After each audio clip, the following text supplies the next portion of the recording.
Okey, wahai anak muda. Soalan kamu, kalau dalam kompresor dah tak ada gas, langsung dan semasa pemasangan dah cantum semua, perlu ke vacuum buka sebibaf atau vacuum indoor sahaja tak perlu buka sebibaf? Soalan yang menarik, wahai anak muda.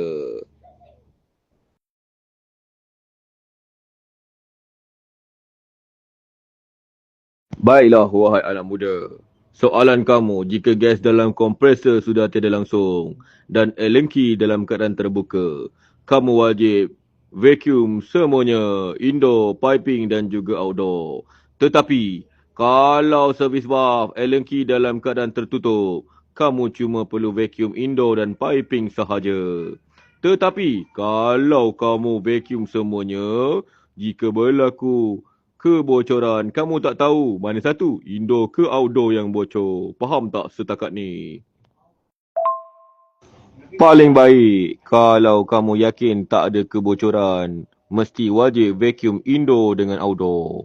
Sebab kita takut ada monster dalam tu. Kalau kamu ada masalah, kamu panggil je Boy, kuasa 3. Baiklah, wahai anak muda. Jangan lupa bawa keluarga turun ke pawagam segera.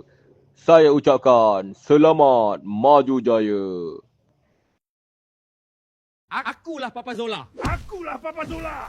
Korang tolonglah tentukan siapakah Papa Zola sebenar dan minta tolong komen kat bawah.